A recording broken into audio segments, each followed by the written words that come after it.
Palestra de Eulália Bueno, no Grupo Espírita Leon Denis, em Uberlândia, Minas Gerais, dia 9 de junho de 2019. Tema abordado: Nasci, e agora?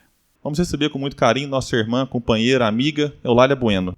É com muito carinho que nós estamos aqui e temos essa oportunidade de conversar, de rever amigos tão queridos, agradecer o William, cumprimentá-lo e a Emanuele, porque é com emoção que nós que já ganhamos aquela carteirinha que dá direito a uma vaga especial de idoso, quando nós vemos jovens como vocês, com a garra que vocês têm, com o amor e o devotamento ao Espiritismo, e trazendo à luz Leon Denis, a gente fica emocionado.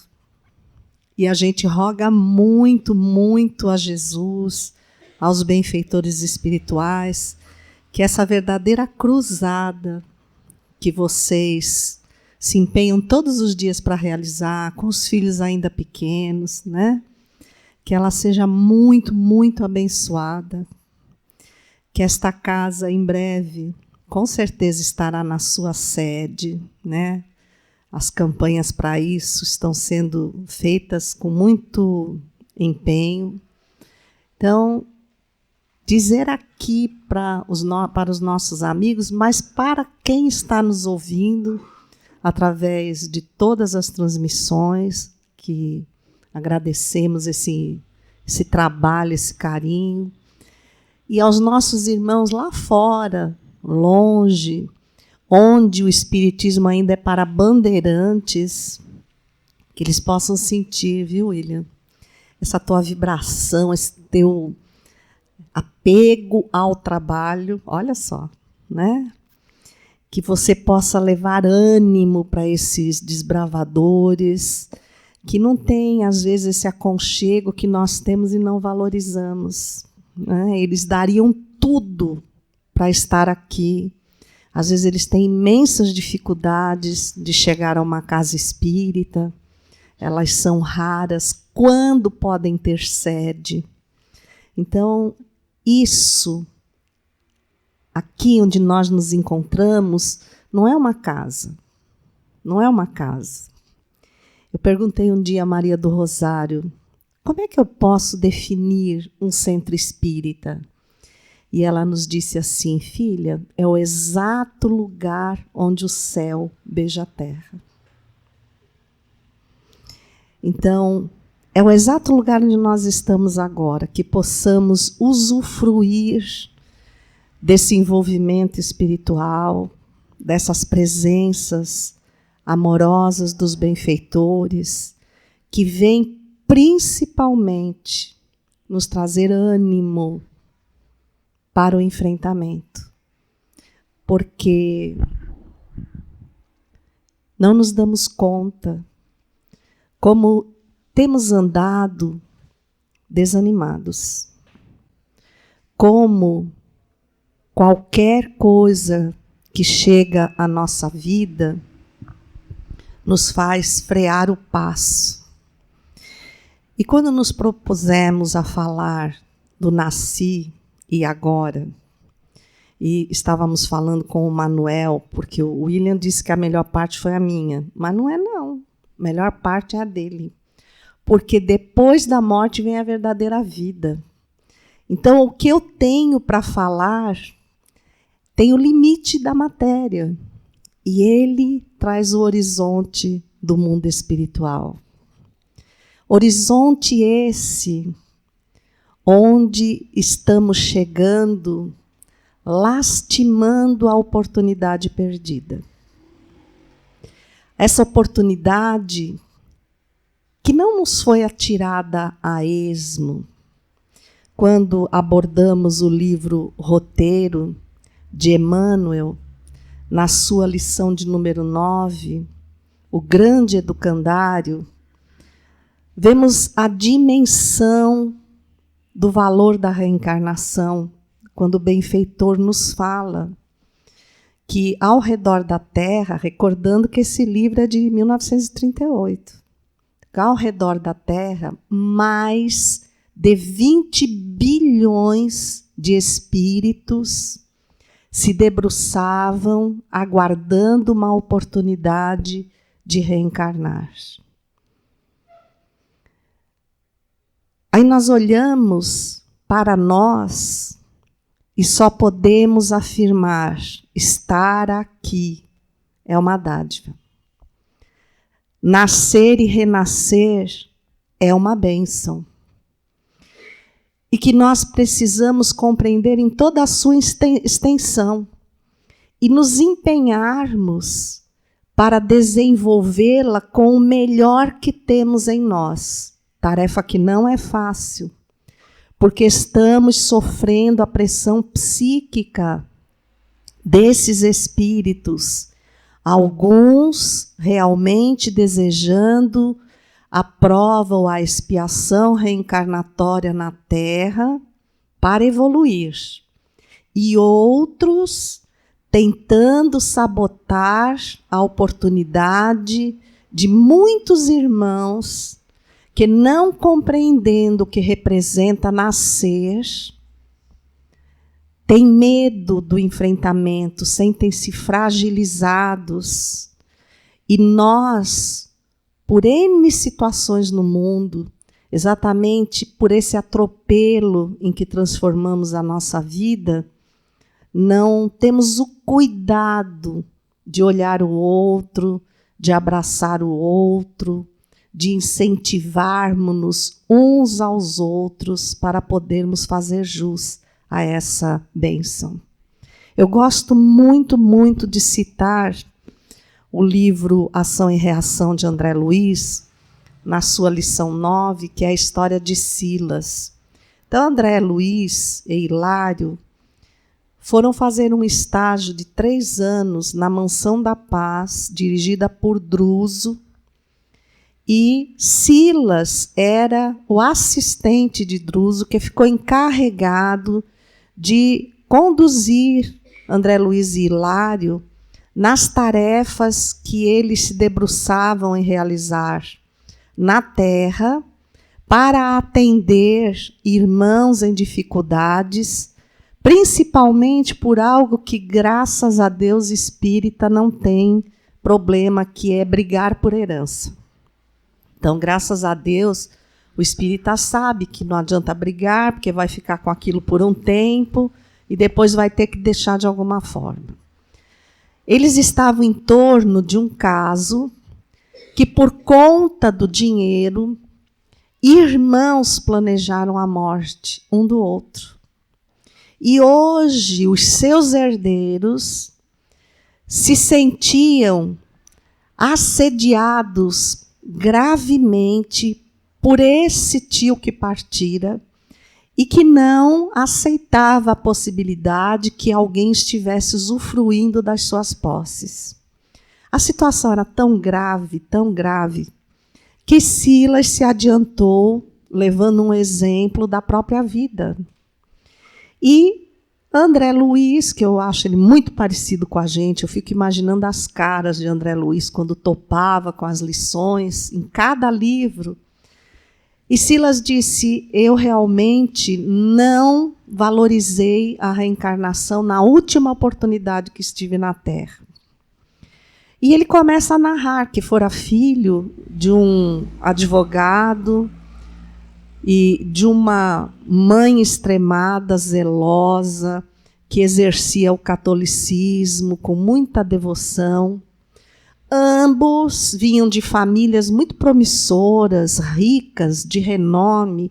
E o pai, interpretando mal a nossa existência na Terra, achou que se ele fosse trabalhar, pelo menos foi a desculpa que ele deu, se ele fosse trabalhar, estaria tirando o lugar de alguém que precisava.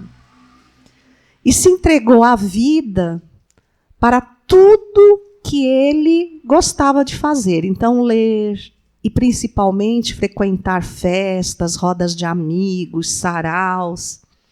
E a esposa muito preocupada com Silas, porque ele estava crescendo sob o exemplo dos pais. Ele manifestou a vontade de ser médico, recebeu todo o apoio, e próximo da sua formatura, a mãe percebeu que ele delineava a mesma inclinação do pai. Não estava pronto nem desejoso de assumir as responsabilidades que o exercício da medicina lhe impunha. Então ela começou com muito devotamento a pedir-lhe incessantemente que avaliasse, que se entregasse, porque o trabalho não era apenas uma fonte de renda.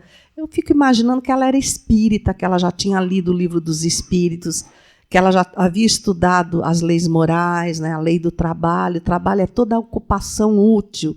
Então, o trabalho não é para ganhar dinheiro, é para que nós cresçamos e possamos estender essa convivência uns com os outros, nos ajudando mutuamente. Ela desencarna antes da formatura de Silas e ele segue o exemplo do pai. Quando a partilha é feita, o cálculo em cima do que coubera a Silas receber, fez com que ele imaginasse a fortuna que ainda esperava por ele, mas que era dele por direito. E esse cálculo levou-o a decidir que ele poderia usufruir a vida. O pai também pensou o mesmo. Apaixonou-se por uma mulher de 30 anos e ele viu naquele romance um grande risco à sua fortuna. E começou a fazer tudo o que era possível para que isso não se concretizasse. Acreditava que a jovem queria se casar com seu pai, já passado dos 60 anos, por interesse. E, contra tudo que ele planejou, o casamento aconteceu.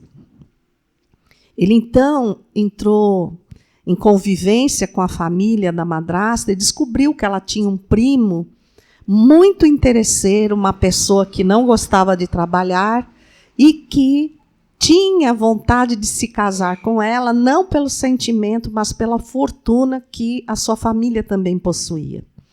E começou a tramar uma situação de que houvesse uma infidelidade, ou supostamente uma infidelidade, a fim de que o pai dispensasse a madrasta, a repugnasse, e então ele pudesse definitivamente garantir a sua fortuna. Ele conseguiu armar a situação num ambiente dentro da própria casa e também conseguiu atrair o pai naquele momento que, surpreendido com a cena, entrou em colapso emocional. Então, as ofensas mútuas, as agressões, a frustração daquele amor que ele, já na adolescência da velhice, que eu não posso falar que é já na terceira idade, porque eu também já entrei nessa situação, e eu me considero ainda adolescente. Então, na adolescência da velhice, ele encontraram um amor, porque o amor era verdadeiro. Ele se sentiu ultrajado. E, a partir daquele momento, com medo do que a sociedade pudesse pensar, eles passaram a viver completamente separados. Ela entrou num processo de depressão profunda e, alguns meses depois, quando a enfermeira que cuidava adentrou o aposento, ela estava morta. Encontraram vestígios de mistura de medicamentos numa jarra de água que ela tinha à cabeceira e foi encerrado o caso como suicídio. O pai já vinha muito acabrunhado, mas após a morte da esposa, ele, por sua vez, também mergulha num terrível processo de depressão e, com certeza, também a visita de espíritos obsessores, cobradores, enfim, tudo aquilo que as nossas atitudes atraem para a convivência espiritual. E quando ele se vê sem chance de sobrevivência, ele pede ao filho uma conversa íntima e narra-lhe, revela-lhe que fora ele que, em defesa da própria honra, fizera a mistura medicamentosa que matara a esposa. Silas, nesse momento, para e avalia muito superficialmente a extensão dos danos que ele provocou, porque ele não tinha intenção que ninguém morresse, mas quando nós atiramos palavras e atitudes ao vento, o vento leva, espalha, causa estragos e não tem mais como recolher. O pai desencarna, Silas entra num profundo abalo psíquico e, achando que a solução seria sair daquele ambiente contaminado por tudo que acontecera, então ele empreende uma grande viagem por diversos países, passa mais de ano, e quando retorna, ele percebe que não consegue mais encarar a moradia onde viveu, onde nascera, né? E ele vai se abrigar na casa de uma família muito amiga dos seus pais. E o tormento, nós imaginamos o tormento obsessivo, os espíritos acusando, e a dor moral, a dor do remorso que paralisa, que extenua. Ele começa a sofrer insistentes dores de cabeça, o estômago começa a desenvolver uma úlcera, e numa noite, automedicando-se, ele era médico, ele dirige-se a um armário, tira um vidro, supondo que ali estava medicamento para o alívio da dor do estômago, enganosamente, porque a luz não lhe permitia a visualização clara, ele toma um vidro de arsênico. Desencarna, em situações muito dolorosas. Quem o recebe no mundo espiritual? A mãe. Aquele espírito generoso de uma condição evolutiva maior, que lhe narra todo o sofrimento do pai, da madrasta, e depois daquele período de conturbação espiritual, quando Silas percebe a presença da mãe, então ela vai acolhendo, explicando, tratando. Por fim, ele encontra o pai. A muito custo, ele narra toda a trama que criara. O pai, sensibilizado, reconhecendo que o seu exemplo não fora dos melhores para a construção do edifício moral do filho, então o perdoa, e toda essa trama familiar chega ao cume quando fica planejado, aceito pela espiritualidade, que eles retornariam na mesma condição, pai, mãe, filho. Porém, a econômica seria muito, muito baixa. Ele iria renascer num lugar de miséria absoluta, traria a mesma inclinação à medicina. Dessa vez, se formaria com muita dificuldade. Esse é o projeto. O projeto é entregue à nossa administração. E, no momento, imaginem a situação de Silas, adentrar no mundo espiritual e de lá perceber que a tragédia que ele causara era infinitamente maior, como ele não desejava voltar atrás. Nós aqui na nossa vida hoje, tem tantas situações que a gente queria voltar atrás e fazer diferente. Agora imagine quando nós visualizamos a paisagem espiritual, né, o acúmulo de outras vidas, experiências, e a gente olhar para um problema como o que ele ultrapassou e dizer, nossa, eu fui preparado exatamente para superar esse problema e cair na armadilha dos próprios sentimentos. Então, ele topou tudo. Aliás, nós topamos tudo. Topamos tudo. Porque é a nossa carta de autorização de reentrada na vida biológica.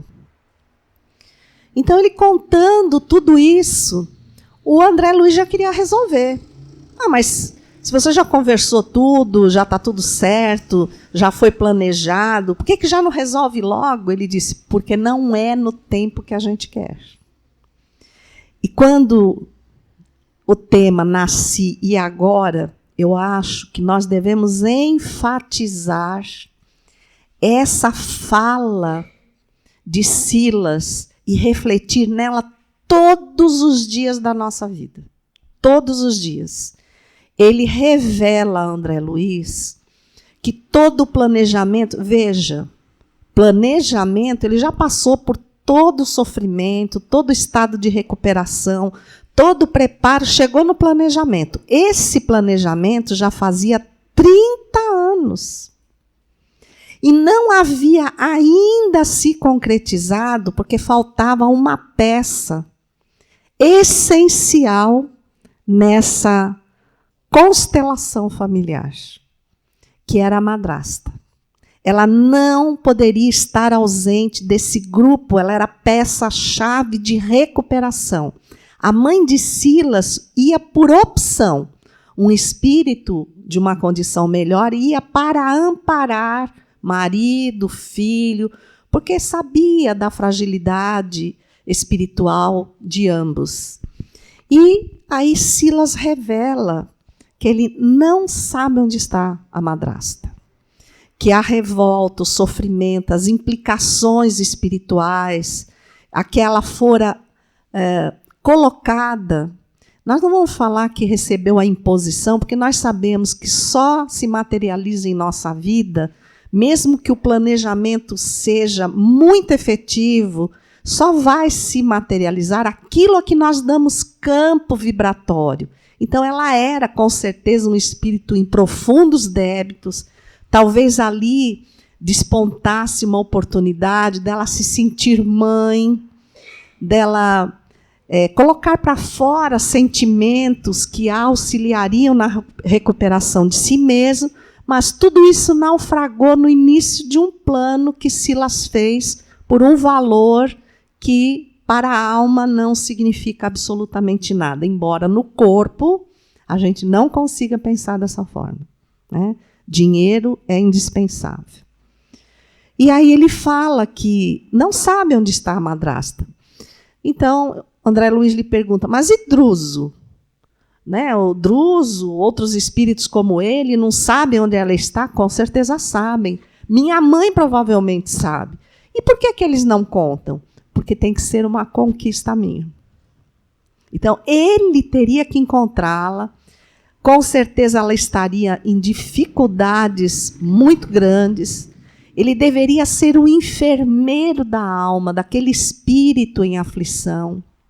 Deveria ganhar a confiança dela e propor-lhe, depois de contar tudo, propor-lhe que ela aceitasse participar dessa família, na condição de irmã dele. Então, ela seria a irmã mais nova, mas ela atingira um estado espiritual tão agonizante que ela nasceria com sérias limitações mentais e físicas. E conviveria com aquele que tramou a sua morte na reencarnação passada. E aí eu faço a pergunta. Nós somos abordados, eu vou falar você, porque aí você sente assim na própria alma. Você é abordado no mundo espiritual por alguém que te socorre, te ampara, e você reconhece nele o inimigo atroz do passado. Ele representa um grande perigo e a dificuldade de lidar. Né? Alguém nos ofende aqui, a gente fica magoado por séculos. Agora imagine uma situação dessa. E essa pessoa diz assim, olha, eu mudei. Eu mudei, eu pedi, você vai nascer minha irmãzinha, eu vou cuidar de você, porque os nossos pais retornarão rapidamente para o mundo espiritual, mas eu serei médico de novo, lembra? Você me conheceu, eu era médico, era tão bonzinho. E você vai ter limitações físicas, mentais, mas eu vou cuidar de você. Como seria a nossa aceitação? a uma proposta dessa. Você acreditaria? Aí vem o Druze e diz assim, olha, é pegar ou largar. Você não quer renascer? Você não quer refazer a sua existência? Então é essa a chance que você tem. É pegar ou largar. Obviamente, aqui nós estamos pensando que não íamos aceitar, mas lá a gente aceita.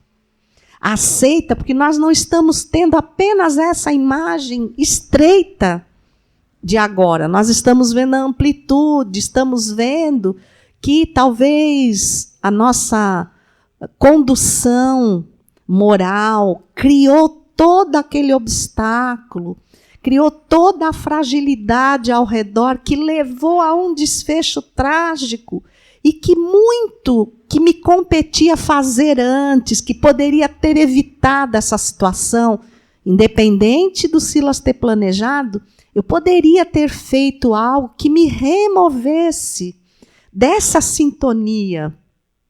Então você vai ver o seu aproveitamento. E aí a gente aceita. Essa convivência não é fácil. Mas nós, como dissemos anteriormente, não somos atirados a ela de qualquer forma. Nós vamos ao livro Missionários da Luz, de André Luiz, a gente fala tanto na reencarnação de Segismundo, capítulo 13, mas eu vou pedir atenção ao 12, programando experiências.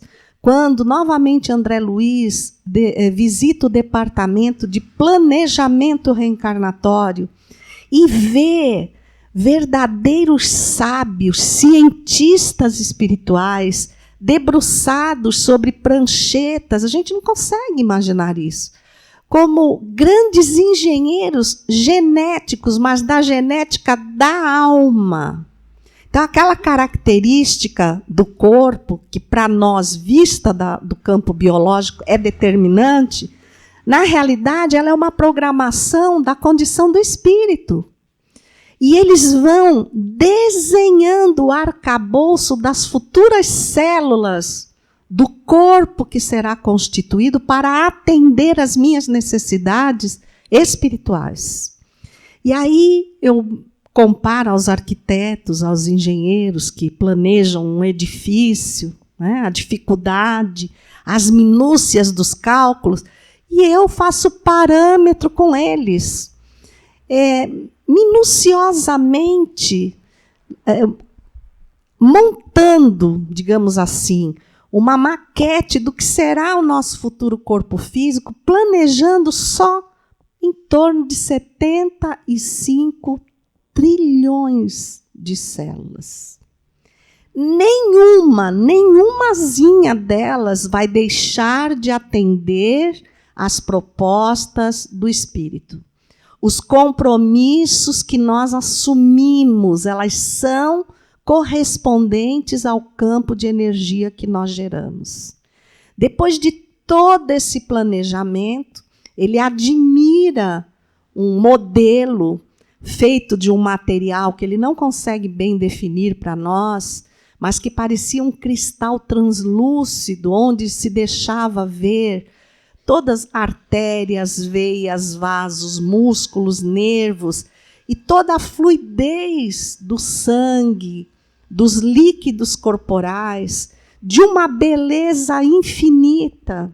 E as pessoas passando por ele, e o orientador que o esclarecia, e muitas dizendo assim: olha, acabei de ir lá com os especialistas analisar a planta do meu futuro corpo e eu vou pedir um pequeno defeito na tireoide, um defeito na perna, porque se ficar tão fácil assim, eu for uma pessoa bonita e tudo ao meu redor ficar tão fácil assim, eu creio que vou falir nessa reencarnação.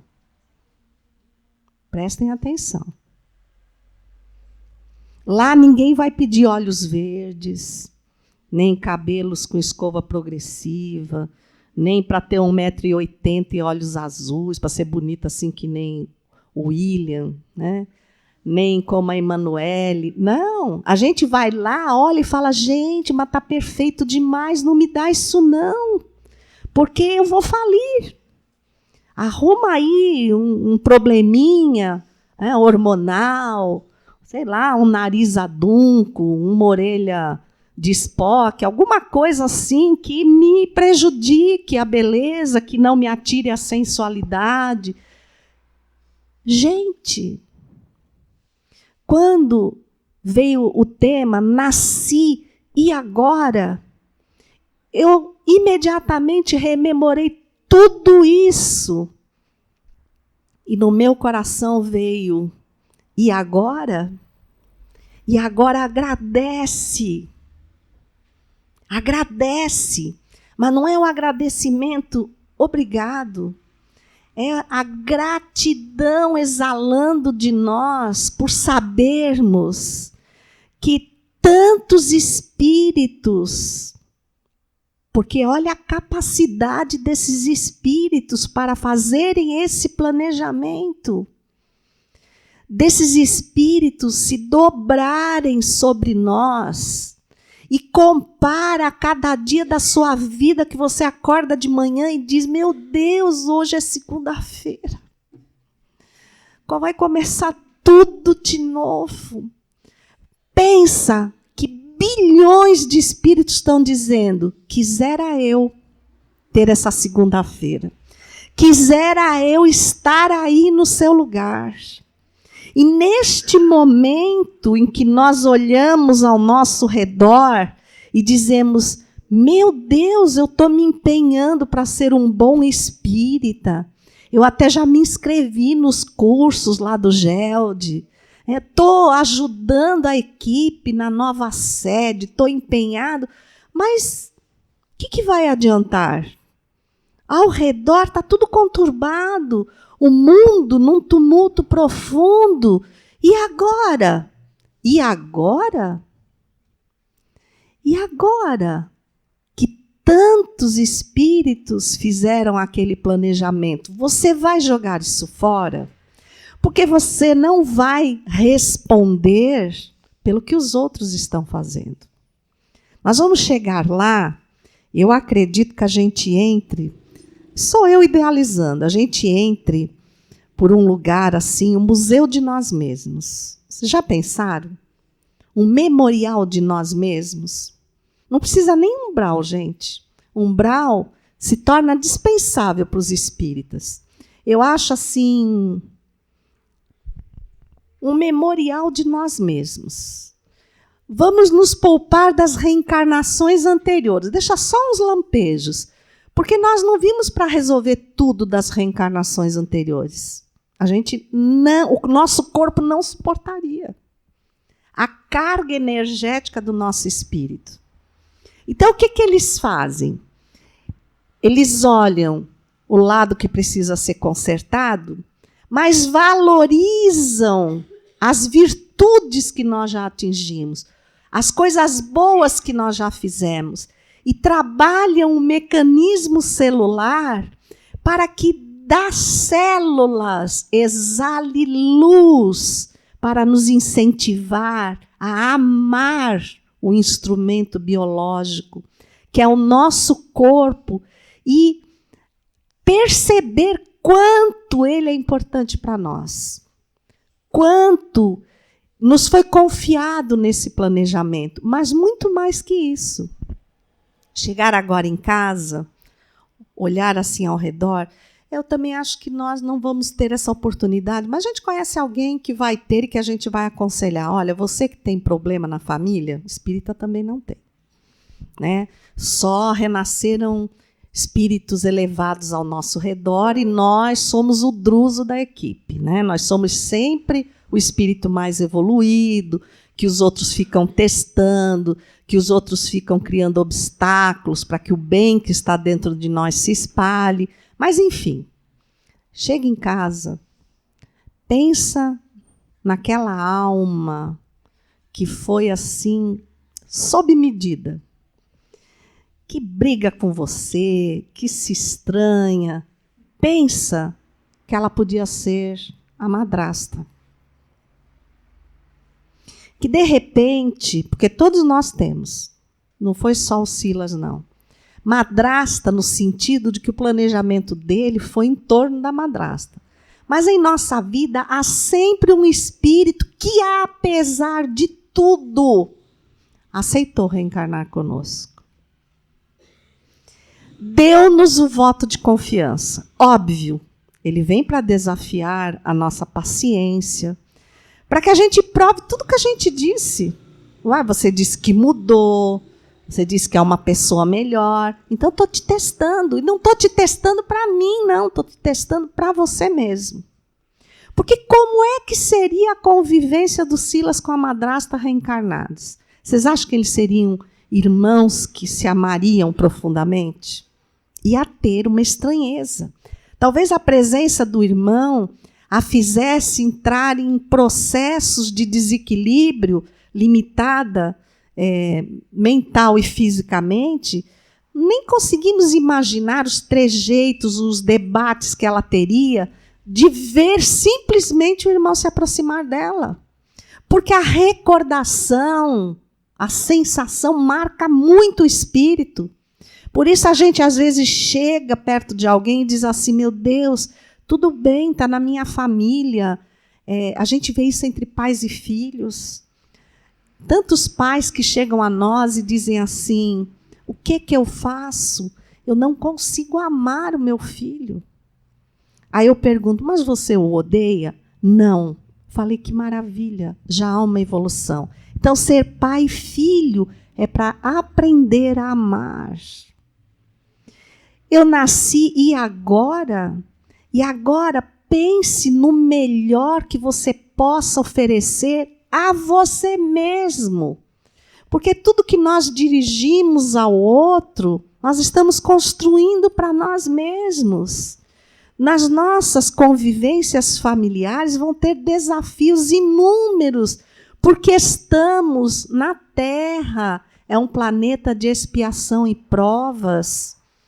Os espíritos, nem todos são afinizados conosco, mas na nossa família também está semeado sempre um espírito muito especial, que agrega, que acarinha, que incentiva.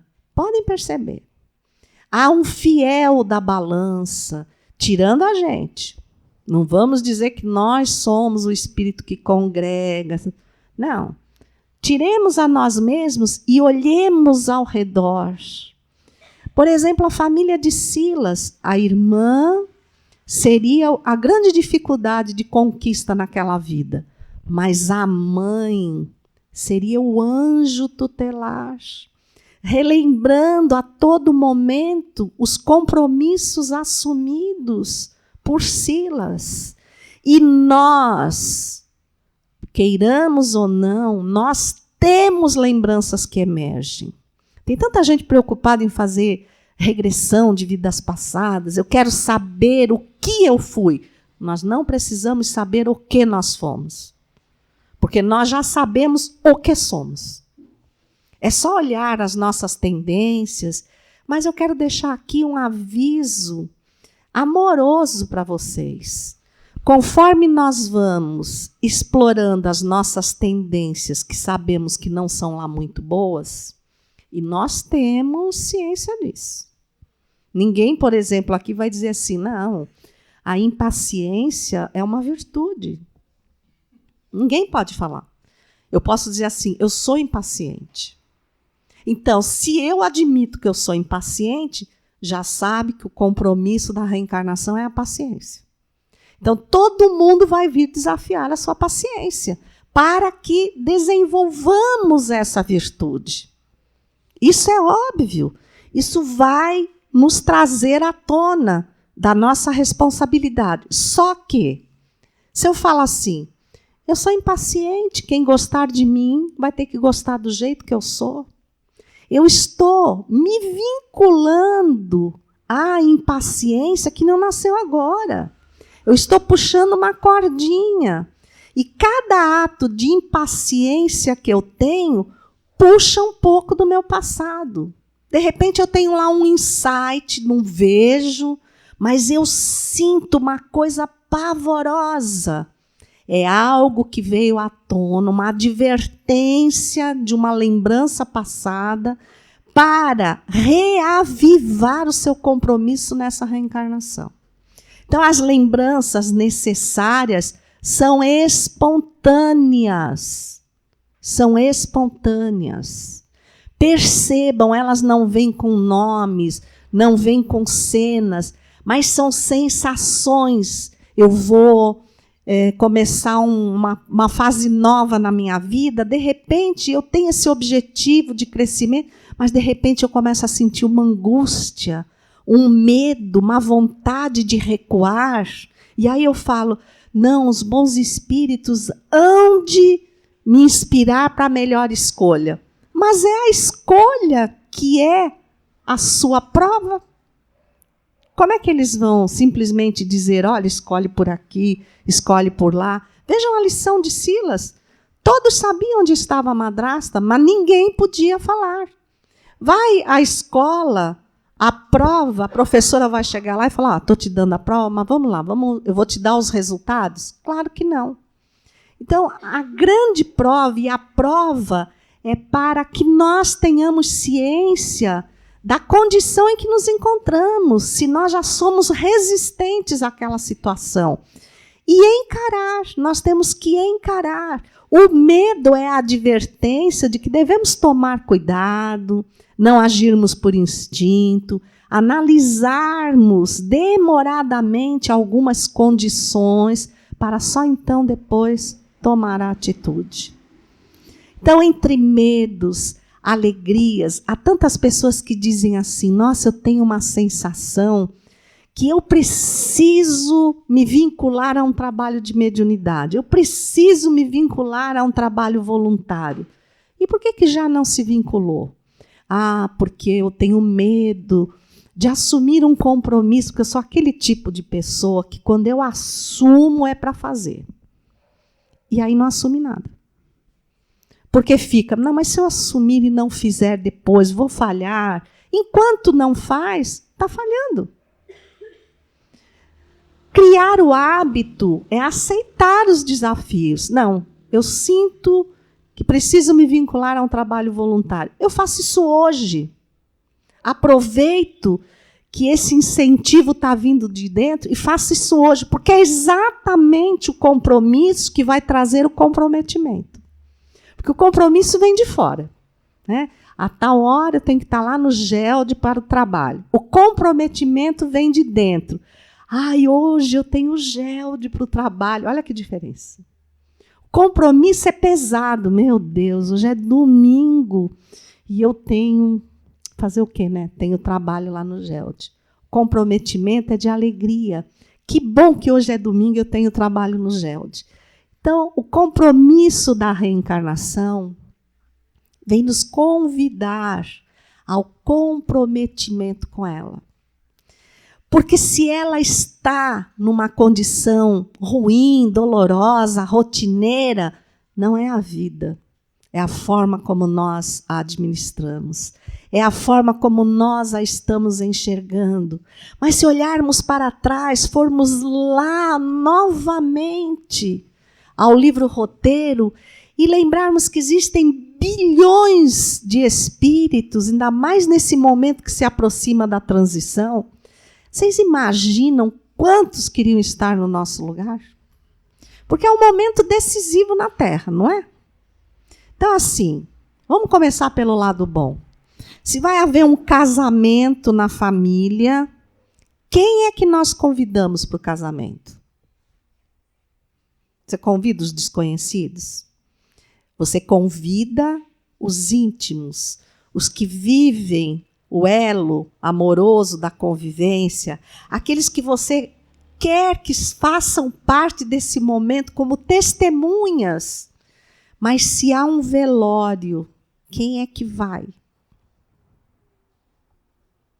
Só quem é muito, muito ligado. Eu não sei como é que você encara este momento da transição. Toda a transição é difícil. Vejamos a transição da madrugada para o amanhecer. do entardecer para a noite. Se nós buscarmos as ocorrências rodoviárias, é onde se encontram os maiores acidentes. Porque esse meio luz, escuridão, ele engana os nossos sentidos. E muitas vezes o sol se misturando com a noite faz com que nós tenhamos uma visão distorcida e precisemos redobrar a atenção à estrada em que caminhamos. Nós estamos no alvorecer de uma nova era, em que as sombras da noite moral da terra já recebem os primeiros raios do sol da regeneração. Se no transformar da noite para o dia, tudo fica confuso aos nossos olhos, é natural que agora também tudo pareça confuso. Eu não sei se o bem está na terra, parece que o mal domina, está muito confuso. Alerte a alma. Como é que eu vou alertar a alma? Vinculando-a a compromissos do bem, leituras edificantes, gratidão a todo momento, porque não sei se você acha que esse é um instante de festa, de casamento ou de tristeza de velório. Fato é que você foi convidado, que você está aqui. Então você faz parte da família amorosa do Cristo. Ele nos escolheu para sermos testemunhas de um tempo marcante na terra. E eu acho que quando o Manuel chegar aqui e falar, morri agora, ele brincou comigo, mas é uma grande verdade. Ele falou, vou chegar lá na frente e vou dizer assim, ó, morri agora, chama a Eulália que eu quero nascer. Não foi? Ele brincou comigo. Eu acho que quando a gente se abeirar do desencarne e vislumbrar o momento inesquecível que a Terra está passando, nós vamos querer voltar logo. Nós vamos querer estar aqui reencarnados para testemunhar, tocar e viver as pessoas sorrindo, sendo cautelosas, educadas, zelosas umas com as outras. Não precisar mais sinal de trânsito. Já pensaram isso? Os carros serem abastecidos de energia solar. Nós estarmos sempre tendo motivos para sorrir. Não é isso que a gente quer viver? Mas nascemos. E agora, Jesus espera que nós comecemos a criar o mundo dessa maneira. Que seja pelas nossas mãos espíritas, que nós tiremos o evangelho das páginas surradas de um livro e sejamos um exemplo pequenininho de Jesus, o evangelho vivo lá fora. Que quem olhar para nós, leia o evangelho nas nossas atitudes, nas nossas palavras, porque Deus é misericordioso, Ele com certeza vai nos dar outras oportunidades. Como aquele pai, vendo o filho único, da mesma forma como nós começamos com o Silas, ele vendo toda a fortuna familiar, e o filho já no final da sua adolescência, só usufruindo, festas, baladas, escola nada, só irresponsabilidade, dívidas, baderna. Uma hora o pai ia buscá-lo na delegacia, outra hora alguém telefonava, olha, seu filho está embriagado, caído na rua. E aquele pai sofrido dizendo, eu vou partir, porque a esposa já tinha partido. Ele se dedicara ao filho desde criança, vivera para isso. E precisava de alguém que administrasse, desse continuidade à família. E todas as advertências eram inócuas, o filho não absorvia, achava tolice do pai. E um dia o pai o chama e diz assim, olha para mim, eu estou me abeirando do momento da morte. E eu sei eu sei que você vai se arrepender muito da escolha que está fazendo nessa vida. Porque você não administra, você simplesmente destrói tudo. Então vai chegar um momento que nem o sólido patrimônio que nós temos será suficiente para manter tudo isto de pé. Há de chegar um dia em que os cobradores baterão nessa porta. Não bateram até agora, porque eu saio quitando. Mas eles baterão. E a justiça virá tomar tudo que foi construído com muito sacrifício. E eu vou te fazer um último pedido. E eu espero que esse tu atendas. O dia que isso acontecer, pegou uma chave, colocou na mão do filho e disse: eu quero que você vá a este lugar. O menino olhou a chave, já homem, mas eu não estou entendendo. No canto tal da nossa fazenda, eu mandei construir um celeiro. E nesse celeiro, eu pedi para construírem uma forca. Se você chegar à ruína, lembre de mim. Não era isso que eu queria. Então, pela honra e pelo amor que eu te tenho, tenha uma atitude digna.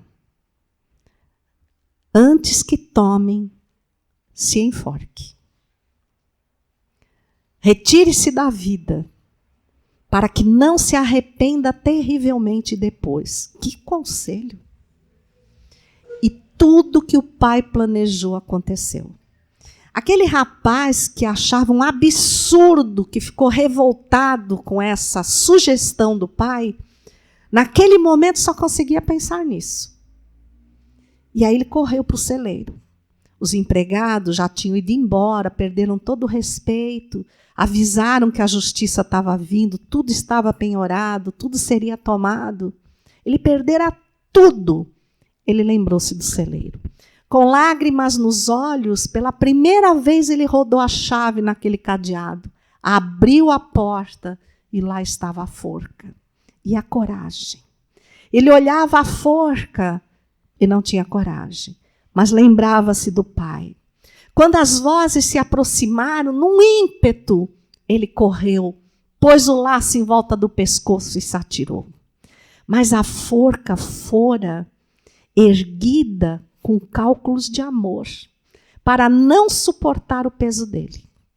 E quando tudo desmoronou, cai sobre ele uma imensa fortuna e uma carta. Te conhecendo como eu conheço, apesar de todos os seus deslizes morais, eu tenho certeza que agora as lágrimas encharcam o seu rosto e você se arrepende dizendo: ah, pai, se eu tivesse uma segunda chance. Aí está a sua segunda chance. Olhe como é parecido conosco. Apesar dos nossos deslizes morais, aquilo que nos parece uma verdadeira forca, que é a existência biológica, todas as compressões psíquicas que nós passamos, são feitas com a medida certa, para que, caindo no campo biológico, nós vejamos o bilhete de amor inserido na alma que o Pai nos manda.